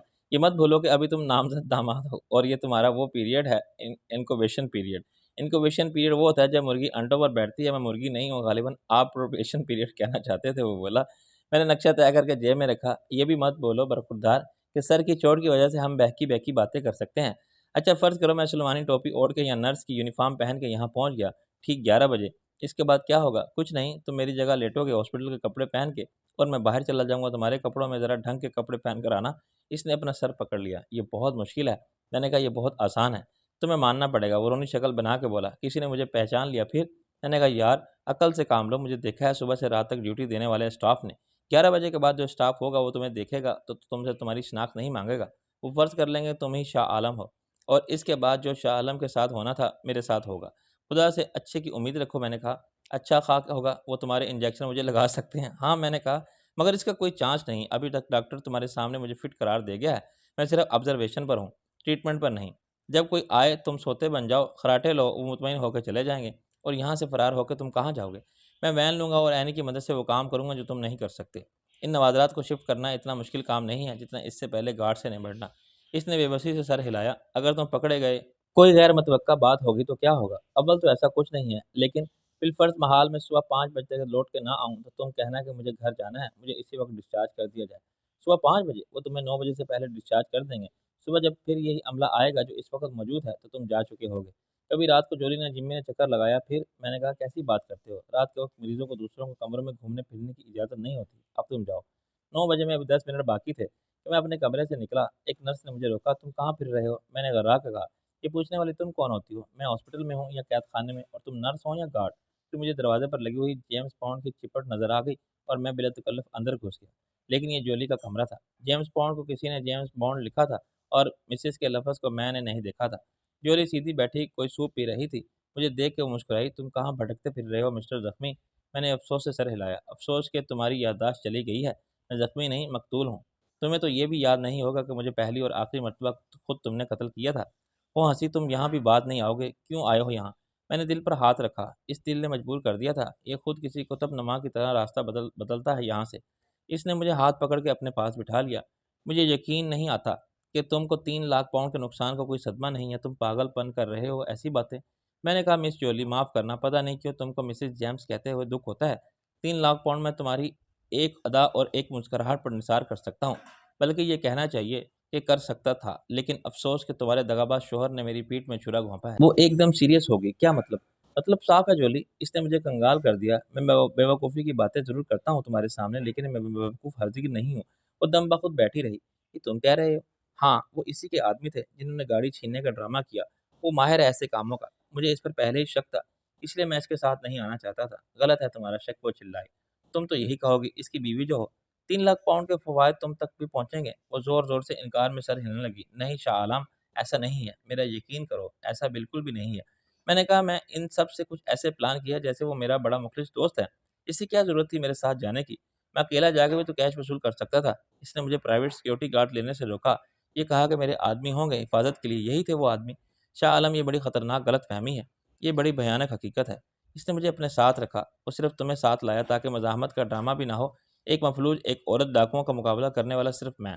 मुझे तो अब ये भी शक हो रहा है कि टायर फ्लैट नहीं हुआ था, किया गया था। तुम पागल हो गए हो, दिमाग ख़राब है तुम्हारा।" वो चिल्लाई। "चिल्लाओ मत, इससे हकीकत नहीं बदलेगी।" इसने बहाना किया कि दफ़्तर में सिक्योरिटी कंपनी वाले बैठे हुए हैं, वो मुझे सेफ डिपॉज़िट लाकर फ़राहम कर देंगे। वो तो रकम को बोरी में डालने के भी खिलाफ़ था। इसने अपने फर्माबरदार डाकुओं को बताया होगा कि रकम 2 सूटकेसों में होगी। वो पलक झपकाए बगैर मुझे देखती रही और साकत और सामत बैठी रही। फिर इसकी आँखों से टप-टप आँसू गिरने लगे। मैंने कहा, "जॉली, ये 3 लाख पाउंड कहीं नहीं गए। ये जिम्मी के पास हैं और यकीन करो मैं इससे वसूल कर लूँगा, एक-एक पैनी।" इसने मेरा हाथ पकड़ लिया। "सुनो शाह आलम, मेरी भी सुनो। प्लीज़, जो बात मैं तुम्हें बताने वाली हूँ, शायद वो अपने शौहर से बेवफ़ाई है।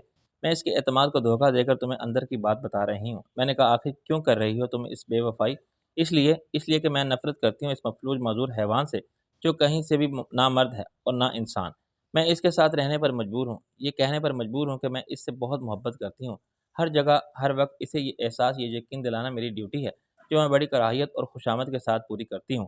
क्योंकि मैं ऐसा ना करूँ तो मेरा भी वही हशर होगा जो इसकी पहली बीवी का हुआ था। वो भी बहुत हसीन और नौजवान थी। इसने भी वही सोचा था जो मैंने, कि जिम्मी के ज़्यादा दिन नहीं जिएगा। इस वक़्त जिम्मी की हालत ख़राब थी और ये इम्कान तो हर वक़्त था कि वो किसी की गोली का निशाना बन जाए। इसके दोस्त बिल्कुल नहीं, मगर दुश्मन बहुत हैं। इसके धंधे भी ऐसे हैं। मैंने भी यही सोचा था कि इसके मरने के बाद ये सब मेरा होगा। इतना लंबा चौड़ा बिज़नेस, लाखों करोड़ों पाउंड के सारे असासे मुझे मिल जाएँगे, क्योंकि इसकी औलाद तो है नहीं। इसने रुक कर पानी का एक घूँट पिया और गिलास मेज़ पर रख के एक गहरी साँस ली। वो औलाद कैसे पैदा कर सकता है जो किसी औरत के काबिल ही ना हो, मगर फिर भी दुनिया के सामने अपनी मर्दानगी का भरम रखने के लिए शादी कर ले। इसने पहली बीवी को बता दिया था कि वो इस राज के अफ़शा होने तक ही ज़िंदा रह सकती है। ज़िंदगी में इसे सब कुछ हासिल रहेगा। वो इसके सब असासों की मालिक होगी और कहलाएगी। लेकिन इसने बेवफ़ाई की या इसे कत्ल कराना चाहा किसी आशना के साथ मिलकर, तो इसकी सज़ा बहुत सख्त होगी। इसकी मौत इसकी ज़िंदगी से ज़्यादा मुश्किल हो जाएगी, और ऐसा ही हुआ। बिलाखिर वो जवान और हसीन औरत थी, और इसने अपने जिस्म की तलब पर काबू पाने की भरपूर कोशिश की, मगर वो नाकाम हो गई। इसने सोचा कि जिमी को कैसे पता चल सकता है। मिलने के रास्ते मुश्किल और ख़तरनाक हों, मगर नामुमकिन नहीं हो सकते। दरअसल वो भी मेरी तरह किसी को चाहने लगी थी, क्योंकि कोई इस पर मर मिटा था। दोनों तरफ थी आग बराबर लगी हुई। इसने दोनों की ज़िंदगी को जला के राख कर दिया। जिम्मी के जासूस हर जगह थे। इन्होंने जिम्मी को इत्तला कर दी थी। जिम्मी ने इसे और इसके आशिक को एक पिंजरे में डाल दिया। वो लोहे का पिंजरा था। इसको दरमियान से 2 हिस्सों में तकसीम कर दिया गया। इन्हें एक ही पिंजरे में अलग-अलग बंद कर दिया गया। जिम्मी ने इन्हें जानवरों की तरह नंगा रखा था। इसने पिंजरा एक तहखाने में बनवाया था। तहखाने की चाबी जिम्मी के पास रहती थी। वो सुबह शाम इन्हें देखने जाता था। वो भूख प्यास से एड़ियाँ रगड़-रगड़ के मर गए। इनकी चीखों-पुकार, फरियाद और मिन्नत समाजत गाली-गलौज किसी ने नहीं सुनी, जिम्मी ने भी नहीं। वो इन्हें मरता हुआ देखता रहा। जब मैंने इससे शादी की तो मैंने भी ये सोचा था कि दौलत के लिए नामर्द तो क्या, मुर्दे को भी कबूल किया जा सकता है। रही अपनी तलब की बात, तो एक औरत के लिए किसी नाम के शौहर की आंखों में धूल झोंकना मुश्किल हो सकता है, मगर नामुमकिन नहीं होगा। वो बहाने करके निकल सकती है। और कुछ नहीं तो शोहर को खूब आवर गोलियां देकर जा सकती है। लेकिन शादी के बाद मालूम है जिम्मी मुझे कहाँ ले गया? हनीमून के लिए। मेरे हलक से आवाज़ बड़ी मुश्किल से निकली। वो हंसी। हाँ, शब अरूसी थी वो मेरी, जब जिम्मी मुझे तय खाने में ले गया था। मैं समझी वो मुझे कोई सरप्राइज़ देगा, और सरप्राइज़ तो खैर था मगर इंतहाई खौफनाक। इसने तय खाने की लाइट जलाई और एकदम मेरे सामने वो पिंजरा आ गया जिसमें दो ढांचे पड़े हुए थे, मुकम्मल ढांचे। एक पिंजरे में दाएं तरफ और दूसरा बाएं तरफ। इनके दरमियान फौलादी सलाखों की दीवार हायल थी, लेकिन वो एक दूसरे के सहारे कायम पर। इनके इस्तख्वानी हाथ एक दूसरे के गले में थे और सर मिले हुए थे, मगर जिस्म जुदा थे। वो एक साथ मगर जुदा जुदा मर गए थे। जिम्मी ने मुझसे पूछा कि मालूम है ये कौन है? ये मेरी पहली बीवी थी और ये है इसका चाहने वाला।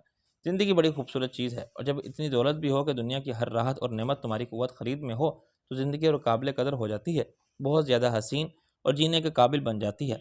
बसूरत दिगर जिस्म की आग तो ठंडी पड़ जाती है, मगर ज़िंदगी का इंजाम ये होता है। कोशिश करना कि मेरी पहली बीवी की जगह तुम यहाँ नज़र ना आओ, और मुझे अपनी तीसरी बीवी को दो नए ढांचे दिखाने के लिए यहाँ न लाना पड़े। मैंने महसूस किया कि मेरा सर घूम रहा है। तुम ये सब मुझे क्यों बता रही हो? मुझे तो तुम्हारे पास भी नहीं आना चाहिए। शाह आलम, तुम मजाक करते हो, लेकिन मैं सचमुच चाहने लगी हूँ तुम्हें। तुम मुझे अच्छे लगते हो। बड़े हैंडसम और पुरकशिश मर्द हो तुम। औरतें यकीनन तुम पर दीवानावार फिदा होती होंगी, लेकिन मैं तुम्हें अपने साथ इस पिंजरे में नहीं ले जा सकती। मैं तुमसे प्यार भी नहीं कर सकती, इसलिए सिर्फ एक बार मुझे और जाओ यहाँ से। मैंने इसकी ये ख्वाहिश पूरी की और फिर उसे छोड़ दिया। शाह आलम, इसने बिलाखिर आंखें खोली। काश मुझे तुम्हारी ज़िंदगी की एक रात मिल जाती। अगर आसान मौन मिलती तो मैं इस रास्ते के बदले ज़रूर कबूल कर लेती।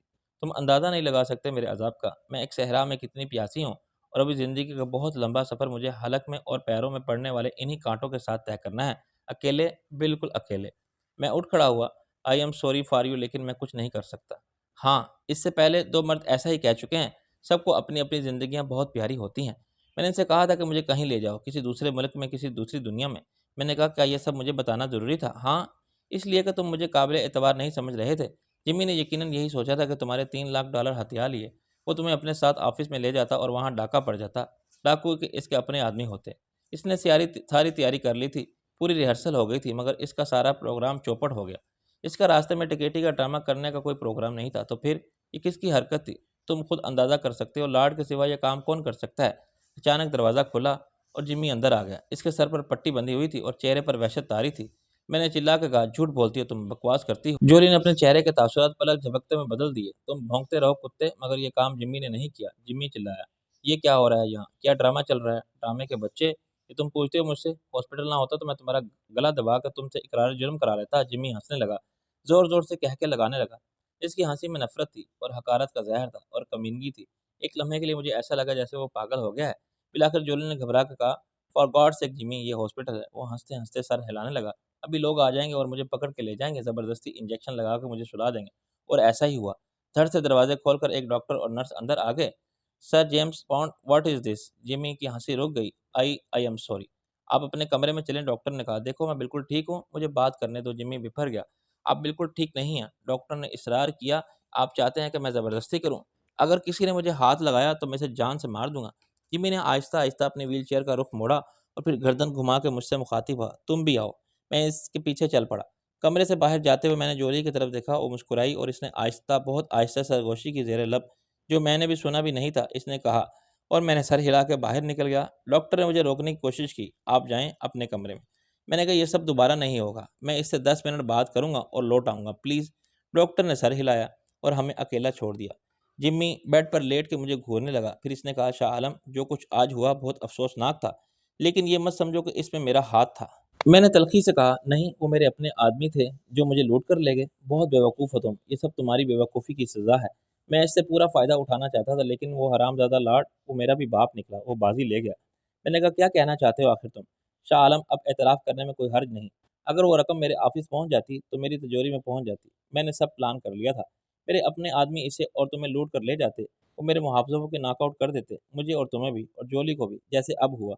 लेकिन 15 मिनट पहले, सिर्फ 15 मिनट पहले, इसके सुअर के बच्चे लाड ने मुझे लूट लिया। यस, तुम्हें नहीं, इसने मुझे 3 लाख पाउंड से महरूम कर दिया। मैं इसे जान से मार दूंगा। वो क्या समझता है आखिर, ऐसे 3 लाख पाउंड हजम करके आराम से बैठ जाएगा? मैं इसे घूरता रहा। तुम्हारे कहने का मतलब ये है? मतलब नहीं, ये हकीकत है। ऐसा ही हुआ है। वो चिल्लाने लगा। इस लाड ने अपने आदमी पीछे लगा दिए तो मेरा प्लान फेल कर दिया। तुम भी कम हरामी नहीं हो जिम्मी। मेरा ख्याल है कि अब एतबार का तो खैर सवाल ही पैदा नहीं होता। आइंदा मेरी और तुम्हारी कोई डील नहीं हो सकती। देखो, मेरी नीयत ख़राब हुई, आई एम सॉरी, लेकिन मैं तुम्हें नहीं लूटा।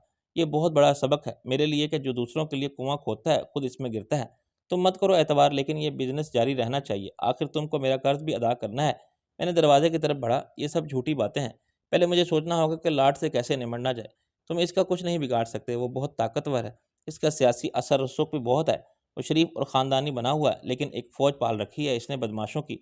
इसके अलावा हमारे पास कोई सबूत भी तो नहीं इसके खिलाफ। इसका नाम लेना भी खतरनाक होगा, लेकिन मैं कुछ करूंगा तुम्हारे लिए। यूसी, मैं बराह रास्त इस मामले में मुलव्वस नहीं हो सकता। वो भी मुझे नुकसान पहुंचा सकता है। मैं कोई जवाब दिए बगैर बाहर निकल गया। अब मुझे यकीन आ चुका था कि जिम्मी का दिल लॉर्ड से बदन हो गया है। शायद लॉर्ड को अभी इस टिकैती का इल्म ना हो, मगर जब मालूम होगा तो वो जायज़ तौर पर जिम्मी को मोर्दे इल्ज़ाम समझेगा। लॉर्ड जानता है कि इसने कुछ नहीं किया। जिम्मी को भी अच्छी तरह जानता है। जिम्मी की तरफ इसका शक जाना बिल्कुल एक कुदरती बात होगी। अब वो आपस में लड़ेंगे, एक दूसरे के दुश्मन हो जाएंगे, और अभी तो आधा खेल हुआ है, आधा बाकी है। ड्रामे का क्लाइमेक्स सुबह आएगा जब इन्हें मालूम होगा कि नवाजरात का जखीरा रातों रात चोरी हो गया। वो एक दूसरे के खून के प्यासे हो जाएंगे। लार्ड समझेगा कि अपने 3 लाख पाउंड का नुकसान पूरा करने के लिए मैंने जिम्मी से मदद ली, और जिम्मी ने शक की बुनियाद पर लार्ड को 6 लाख पाउंड मालियत के नवाजरात से महरूम कर दिया। जिम्मी का शक लार्ड पर जाएगा कि इसने 3 लाख पाउंड बचाने के लिए ऐसा किया, तो 3 लाख भी वापस ले गया और 6 लाख का माल भी। मैं अपने कमरे में आके लेटा तो मेरा जहन ख्यालात के इंतशार में मुबतला था। मुझे जोली की बातें याद आ रही थी, और बैक वक्त मैं माजी हाल और मुस्तकबिल के दरमियान सफ़र कर रहा था। कल क्या था, आज क्या है, आने वाले कल में क्या होगा, और आज रात क्या होगा, इसके बाद क्या होगा। 11 बजने वाले थे कि डॉक्टर फिर आया और इसने मुझे देखकर इत्मीनान का इजहार किया। तुम अगर बेसुकून हो तो एक नींद की गोली खा लो, वैसे सब ठीक है, तुम्हें किसी दवा की ज़रूरत नहीं। मैंने कहा, डॉक्टर क्या ये मुमकिन है कि कल सुबह 7 बजे मुझे फारिग कर दिया जाए? वो बोला, ऑफ कोर्स, हम किसी को ज़बरदस्ती तो यहाँ नहीं रख सकते। इसके जाने के बाद मैं घड़ी देखता रहा। 11 से सवा 11 बज गए। मेरी बेचैनी बढ़ने लगी। हॉस्पिटल के कायदे कानून बहुत सख्त होते हैं। अगर बहानेबाजी और मकरू फरेब से काम लेकर भी आखिल अंदर ना आ सका, इस वक्त आखिल अंदर आ गया। उफ, कितना झूठ बोलना पड़ा मुझे। मैंने कहा, अल्लाह तुम्हारे सब गुनाह माफ़ करे, वो भी जो तुम करने वाले हो। मुझे बड़ी मुश्किल से 10 मिनट की इजाज़त मिली है। अच्छी बात यह है कि इजाज़त देने वाला रुखसत हो रहा था। आकिल बोला। मैंने कहा, आप आराम से बैठ जाओ, मगर लाइट बुझा दो ताकि ऐसा लगे कि मरीज सो गया है, कोई मुझे डिस्टर्ब करने ना आए। इसने लाइट बुझा के नाइट बल्ब जला दिया। तुम्हारी जिम्मे से बात हुई? हाँ, और मेरा अंदेशा ठीक था। मैंने कहा, अगर मैं रकम के साथ इसके ऑफिस पहुंच जाता तो सच कुछ टूट जाता। इसने भी डकैती का पूरा ड्रामा करने का पूरा इंतजाम कर रखा था। हमने ये ड्रामा पहले कर लिया। वो सख्त मायूस हुआ। क्या इसने ये बात मान ली? हाँ, पहले इसकी बीवी ने मेरे इल्ज़ाम की तरवीद करते हुए तस्लीम किया कि इनका इरादा मेरी रकम हथियाने का था, मगर कोई इनका बाप निकला। और ये बाप कौन हो सकता है? इस बारे में इनका नज़रिया क्या है? इन्हें तुम पर शक तो नहीं है? मैंने कहा, कोई भी सही दिमाग शख्स ऐसी बात नहीं सोच सकता। मैं इस सूरत पर डाका क्यों डालूंगा जो जायज़ और कानूनी तौर पर मेरी है? मैं शक का रुख लॉर्ड प्राइस की तरफ मोड़ना चाहता था, मगर जिमी को पहले ही यकीन था कि यह काम सिर्फ लॉर्ड कर सकता है। इसने अपने आदमी मेरे पीछे लगा दिए होंगे। अभी तक तो सब ठीक जा रहा है। मैं उठ के खड़ा हो गया।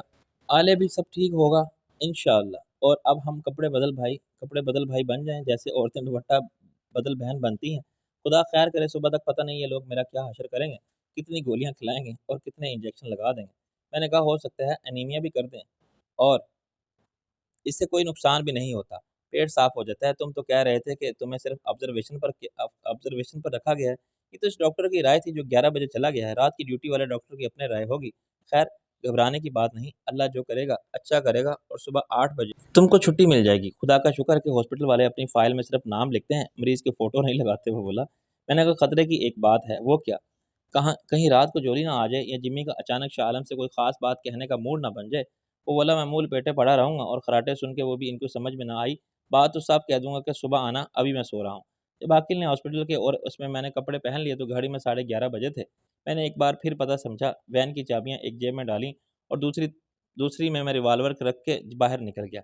इत्मीनान से चलता हुआ मैं वार्ड कॉरिडोर में गुजरता लिफ्ट से नीचे गया और फ्रंट ऑफिस वाले हाल से गुजरा। वहाँ रात का अमला मामूल के मुताबिक अपने कामों में मसरूफ़ था। मालूम नहीं किसने मुझे गुजरता देख के कहा, हो गए तुम्हारे 10 मिनट पूरे आधे घंटे में। मैं समझ गया कि ये वही शख्स होगा जिसने आकिल को ऊपर जाने की इजाज़त दी थी। मैंने पलट के और मुस्कुरा के इससे हाथ मिलाकर थैंक यू। मुझसे खासे फासले पर था और पीछे से सिर्फ कपड़े देख सकता था जो पहले आकिल ने पहन रखे थे। इसने मेरी सूरत पर गौर नहीं किया, क्योंकि वो खुद भी जल्दी में था। इसकी शिफ्ट 11 बजे ख़त्म हुई थी और अब 11:30 बज चुके थे। मैंने इसे बड़ी उजलत में दरवाजे की तरफ आते देखा और अपनी रफ्तार बढ़ा दी। बाहर वाले गेट के करीब मुझे एक फ़ोन बूथ नज़र आया और मैं इसमें घुस गया। मैंने घर का नंबर मिलाया और इंतज़ार करने लगा। तीसरी घंटे पर रिसीवर एनी ने उठा लिया। इसने आहिस्ता से कहा, हेलो भैया। मैंने कहा, हाँ, क्या तू सो गई थी? नहीं भैया, तुम्हारे फ़ोन का इंतज़ार कर रही थी। वो बोली। रोशनी जाग रही है या सो गई? वो सो गई है। इसने आज सारा दिन माँ की तीमारदारी की है, इसमें वो बहुत थक गई है। ठीक है, ये बताओ तो वहाँ पहुँच सकती है कहाँ भैया, जहाँ वो वैन खड़ी है और कहाँ? डर के बोली, नहीं भैया मैं नहीं पहुँच सकती, मुझे रास्ते का बिल्कुल पता नहीं। मैंने कहा टैक्सी वाले को पता बताएगी तो वो खुद पहुँचा देंगे। नहीं भैया मुझे डर लगता है अकेले, इतनी रात के।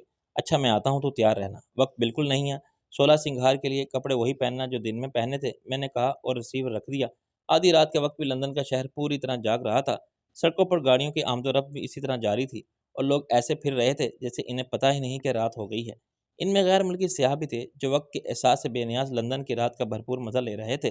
मैंने एक टैक्सी में बैठने के बाद इसे अपने घर का पता समझाया, फिर इस जगह का जहाँ मुझे वैन लेना थी। पाकिस्तानी टैक्सी ड्राइवर की तरह इसने मुझे किसी किस्म के नखरे नहीं किए और रात के वक़्त ज़्यादा किराए का मुतालबा भी नहीं किया। इसने यस सर कहा और रवाना हो गया। एनी बिल्कुल तैयार थी और शायद कई बार पहले भी बाहर झाँक चुकी थी। टैक्सी के रुकते ही वो बाहर निकली और आई मेरे साथ बैठ गई। रोशनी जाग गई थी। फिर इसने पूछा होगा कि इस वक़्त कहाँ की तैयारी है? हाँ, मैं इससे क्या बताती, कह दिया कि आकल से मिलने जा रही हूँ। बस फिर क्या, वो बन गई भाभी, मुझे नसीहत करने लगी कि ऐसे वक़्त ना वक़्त मेरा इससे मिलना मुनासिब नहीं और इस तरह मैं अपने आप को चेप कर लूँगी। लड़के इन लड़कियों की कदर और इज़्ज़त करते हैं जो रिज़र्व रहती हैं। मैंने कहा बात तो ठीक कह रही थी वो, मगर इसका कोई मौका नहीं था। मैंने चिढ़ कर कह दिया कि तुम अपनी ज़िंदगी की फ़िक्र करो, मुझे ज़िंदगी का कंट्रोल मत सँभालो। वो अक़िल है तो मैं भी बालिग़ हूँ। मैंने कहा बेचारी रोशनी, वो हमारे साथ जितना मुख़लिस होने की कोशिश करती है, हम इतना ही इसे गैरियत का एहसास दिला के ज़लील करते हैं। अजीब मुश्किल में पड़ गई है। हम सब के दरमियान रह के अपनी आँखें बंद कैसे की और कैसे तमाम मामलात से बेनियाज़ हो जाए। ख़ैर अब थोड़े दिन की बात है। अफ़सोस तो मुझे भी होता है, वो दिल की अच्छी है और इस पर एतबार भी किया जा सकता है, लेकिन बहुत जल्दी वो बेवा हो जाएगी। इसका किसी से कोई ताल्लुक नहीं रहेगा, चुनांचे क्या फ़ायदा इसे सर चढ़ाने का। अपने साथ 1000 पाउंड ले जाए और जाए। एक कारोबारी रिश्ते में जज़्बात बिल्कुल नहीं आने चाहिए, मैंने तल्ख़ी से कहा। टैक्सी ड्राइवर ने कहा, एक्सक्यूज़ मी सर, ये आप लोग कौन-सी ज़ुबान में बात कर रहे हैं? मैंने कहा, ये पाकिस्तान की कौमी ज़ुबान है, उर्दू। इसने ज़ेर लब दोहराया, इंडियन भी यही बोलते हैं। मैंने पुरज़ोर तरवीद की, वो हिंदी बोलते हैं। ड्राइवर ने ज़ेर लब हैरानी का इज़हार किया, ऐसी ही लगती है वो भी। ये इंडिया के सूबे की ज़ुबान है। मैंने कहा, तुम्हारी लाइल्मी और जहालत अफ़सोसनाक है। पाकिस्तान एक आज़ाद मुल्क है, जिसे कायम हुए 46 साल हो गए हैं। क्या तुम क्रिकेट से कोई दिलचस्पी रखती हो? क्रिकेट हमारा कौमी खेल है, अगर अंग्रेज़ी में इसमें बड़ी दिलचस्पी रखता है। फिर तुम्हें ये बात क्यों मालूम नहीं कि पिछले साल का वर्ल्ड कप पाकिस्तान ने जीता था? मैंने सख्त नाराज़गी से इज़हार किया। इसने अपने सर पर हाथ मारा, oh! I am sorry, really sorry. ये तो मुझे याद ही नहीं आया कि इमरान खान तुम्हारा कप्तान है। Right, right. वर्ल्ड कप से पहले वो तुम्हें, मेरा मतलब है इंग्लैंड की टीम को, यहाँ इंग्लैंड में शिकस्त दे चुका था और हमने 11 साल बाद वेस्ट इंडीज़ को इसके होम ग्राउंड पर मारा। स्क्वैश का आलमी चैंपियन जागीर खान एक पाकिस्तानी है। इस वक़्त हम स्नूकर में वर्ल्ड चैंपियन हैं और हॉकी में मेरी पाकिस्तानी कौमी गैरियत एकदम जोश में आ गई और अगर हमारी मंज़िल ना आती तो शायद मैं इसे मज़ीद इम्प्रेस करने के लिए ये भी बताता कि अल्लामा इकबाल कितने बड़े शायर हैं और कायद-ए-आज़म कितने अज़ीम रहनुमा थे।